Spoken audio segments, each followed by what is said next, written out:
اللہ نے ہمیں ایک نماز عطا فرما دی جس کو ہم آج صلاۃ التراوی کہتے ہیں۔ میرے نبی کے زمانے میں اسے قیام اللیل کہا جاتا تھا، اس لیے حضرت عائشہ رضی اللہ تعالیٰ عنہ کی روایت ہے جس سے 8 رکعت والے حضرات استدلال کرتے ہیں کہ رمضان اور غیر رمضان میں اس کو امام بخاری نے قیام اللیل کا ہی عنوان دیا ہے، آپ نے 11 رکعت سے زیادہ نماز نہیں پڑھی۔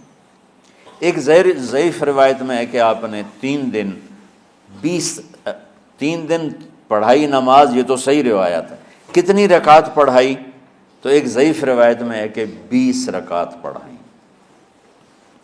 اچھا، ضعیف روایت سے عبادت ثابت نہیں ہو سکتی حکم شرعی، تو جب حضرت عمر رضی اللہ تعالیٰ عنہ نے سب کو، اب میرے نبی کے دور میں 3 دن کے بعد آپ تو آئے نہیں کہ کہیں فرض نہ ہو جائے، تو صحابہ اپنے طور پر قرآن سنتے تھے ٹولیوں میں۔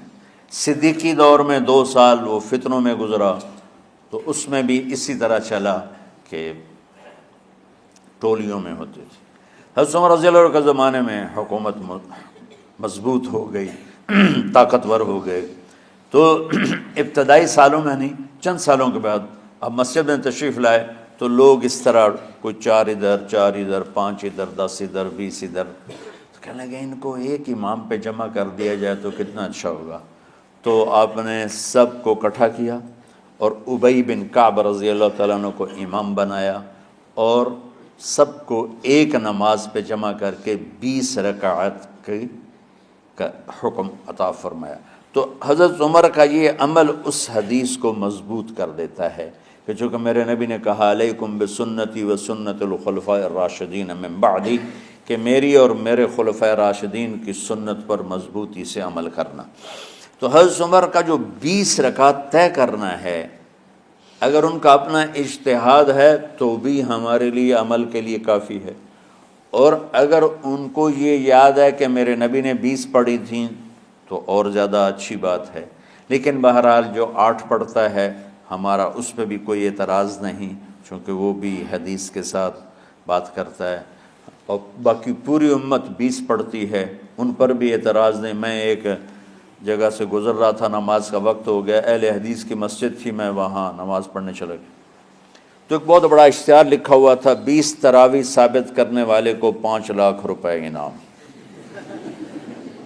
کہ 20 تراویح، سینکڑوں سال سے امت کا عمل 20 تراویح آ رہا ہے۔ تراویح کا نام جو پڑھا مجھے یوں لگتا ہے کہ اہل مکہ، یعنی اہل مکہ جو تھے نا، وہ 4 تراویح پڑھ کے ایک طواف کرتے تھے، تو وہ آرام کے لیے ہوتا، ترویحہ آرام، تھوڑی دیر کا آرام، تو 4 تراویح کے بعد ایک طواف کرتے تھے۔ وہ چھوٹا سا طواف 10 منٹ میں ختم ہو جاتا تھا، اور پھر 4 تراویح پڑھتے تھے، پھر طواف کرتے تھے، پھر 4 پڑھتے تھے، پھر طواف کرتے تھے۔ یہ صحابہ کے تھوڑے بعد کے دور کی بات۔ تو مدینے والوں کو پتہ چلا کہ مکے والے تو یہ کرتے ہیں، وہ کہنے لگے اساں کی کریے، انہوں نے کہا اسی 40 تراویح پڑھیں گے، 40 رکعت، وہ 40 رکعت پڑھتے تھے۔ تو نوافل میں کوئی سختی نہیں کہ بھائی 8 سے زیادہ نہیں پڑھنی، بدعت ہو جائے گی، اور 20 پڑھنا بدعت ہے، یہ سب جہالت کی بات ہے۔ یہ 8 پڑھ رہے ہیں یہ غلط ہے، یہ بھی حماقت کی بات ہے۔ جو صحیح حدیث سے دلیل پکڑ کے کوئی عمل کرتا ہو تو بھائیو اس سے بحث نہ کیا کرو، مناظرہ نہ کیا کرو، یہ بہت نادانی والی بات۔ اور امت کا خلق لاکھوں کروڑوں انسانوں کا ایک عمل پہ جمع ہونا، یہ بذات خود اس کی طاقت کی ایک دلیل۔ اور حرمین جب سے میرے رب نے حضرت عمر نے 20 رکعت شروع کی، آج تک وہاں بھی ساری مساجد میں 8 رکعت تراویح ہوتی ہے، لیکن حرمین کی مسجد میں 20 رکعت، ادھر بھی ادھر بھی۔ اور یہ جو وہاں ختم قرآن پہ دعا نہیں مانگی جاتی، یہ کس کا عمل ہے؟ حضرت عثمان کا۔ حضرت عثمان نے اپنے دور خلافت میں تراویح پڑھانے والے سے کہا جب قرآن ختم کرو تو دعا کرنا۔ وہ کہنے لگے جی کیا دعا کروں؟ کہ جو تیرے دل میں آیا کرنا۔ تو ختم قرآن کی رات تراویح کی آخری رکعت میں من الجنت والناس کے بعد دعا کے لیے ہاتھ اٹھانا، یہ حضرت عثمان رضی اللہ تعالیٰ عنہ نے اس کو زندہ فرمایا۔ اور امام دعا کرتا تھا 1 منٹ 10 منٹ 20 منٹ جتنے بھی، اور پیچھے لوگ آمین کہتے تھے۔ وطر کی جماعت نہیں ہوتی تھی، وطر کو باجماعت حضرت علی رضی اللہ تعالیٰ عنہ نے شروع کی کہ وطر کو بھی باجماعت پڑھا جائے، تو یہ ان کی سنت ہے کہ وطر کو باجماعت پڑھا گیا۔ تو اب یہ لہٰذا یہ سارے سنت جو کام ان خلفۂ راشدین سے ہوا وہ بھی سنت ہے۔ تو اللہ نے ہمیں ایک عبادت دے دی کہ میرا قرآن پڑھو اور سنو۔ پہلی امتوں کو تراویح کیوں نہیں تھی یا قیام اللیل کیوں نہیں تھا؟ کہ ان کو اپنی کتاب یاد ہی نہیں ہوتی تھی، وہ اپنی کتاب کے حافظ نہیں ہوتے تھے، وہ اپنی کتاب یاد ہی نہیں کر سکتے تھے، صرف نبی کو یاد ہوتی تھی۔ اللہ نے ہمارے لیے کتنا آسان کر دیا کہ 7 سال کے یہ چھوٹے چھوٹے بچے قرآن یاد کر رہے ہیں، 70 سال کا بوڑھا قرآن یاد کر رہا ہے۔ یہیں یہ مولوی یوسف صاحب کا ساتھی تھا، یا پتہ نہیں ان سے پہلے تھا، سلمان، مولوی سلمان، آج کل امریکہ میں ہوتے ہیں، ہماری ایک شاخ چلا رہے ہیں ماشاءاللہ۔ وہ شروع میں یہاں تھے، تو یہاں تراویح پڑھانے کے لیے ہمارے پاس حافظ کوئی نہیں تھا، وہ حافظ نہیں تھے، وہ صبح بیٹھ کے شام تک 1 سپارہ یاد کرتے اور رات عشاء کی نماز میں سنا دیتے۔ 30 دن میں قرآن یاد کر کے سنا دی۔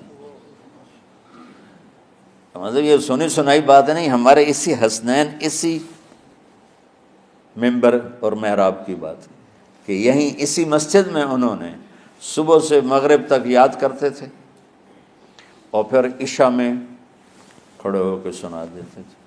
پیچھے ہوتے تھے لقمہ کوئی دینے والا شاید، لیکن بہت خوبصورت پڑھ کے 1 دن میں یاد کر کے سنا دیا۔ اور ایک مجھے نام بھول گیا کہ 3 دن میں قرآن یاد کیا، 10 سپارے 1 دن میں یاد کیے، 10 دوسرے دن میں یاد کیے، 10 تیسرے دن میں یاد کیے۔ وَلَقَدْ يَسَّرْنَا الْقُرْآنَ لِلذِّكْرِ فَهَلْ مِن مُدَّكِرٍ۔ تو اللہ تعالیٰ نے اس کو نصیحت کے لیے بھی آسان کیا ہے اور یاد کرنے کے لیے بھی آسان کیا ہے۔ کوئی کتاب پہلے یاد نہیں ہوتی تھی کسی کو، ماشاءاللہ تم میں کتنے حفاظ بیٹھے ہیں اللہ کے فضل سے۔ تو اللہ نے ہمیں رات کی نماز عطا فرمائی، اور چونکہ یہ ایک مشقت ہے تو میرے نبی نے کہا یہ رات کی نماز کے ہر سجدے پر 1500 نیکی لکھی جاتی، 1500 نیکی لکھی جاتی۔ اور اللہ تعالیٰ ہر سجدے پر جنت میں ایک محل بناتا ہے جس کے 60,000 سونے چاندی کے دروازے ہوتے، اور ایک درخت اس کے لیے لگاتا ہے جس کے نیچے 100 سال گھوڑا دوڑ سکتا ہے۔ تو رمضان کا اہتمام آپ رجب سے شروع فرما دیتے تھے۔ میرے نبی نے 9 رمضان دیکھے، 9 رمضان اپنی زندگی میں، 9 رمضان۔ 10ویں رمضان سے پہلے آپ اللہ کے پاس تشریف لے گئے۔ آپ کی زندگی میں روزے فرض ہونے سے آپ کی وفات تک 9 رمضان گزرے، اور میں قربان جاؤں اپنے نبی پر، اپنی امت پہ کیسی شفقت تھی۔ آپ سحری کھاتے تھے بالکل آخری وقت، ادھر بلال اذان دے رہا ہے اور ادھر آپ آخری لقمہ کھا رہے ہیں، اور ادھر سورج نیچے ہوا اور آپ کھجور منہ میں۔ ایک آدمی اوپر کھڑا ہوتا تھا مدینے میں تو وہ چھت پہ، گھر کی چھت پہ کھڑا ہوتا تھا، سفر میں ہے تو وہ کسی پہاڑی پہ کھڑا ہوتا تھا۔ جو ہی سورج کا کنارہ نیچے جاتا اب فوراً وہ کہتا یا رسول اللہ قد غربت، تو آپ کھجور منہ میں ڈال لیتے تھے، یا پانی، کبھی پانی سے افطار فرماتے تھے، کبھی کھجور سے افطار فرماتے تھے کہ میری امت پہ بھوک کا وقت کم سے کم آئے۔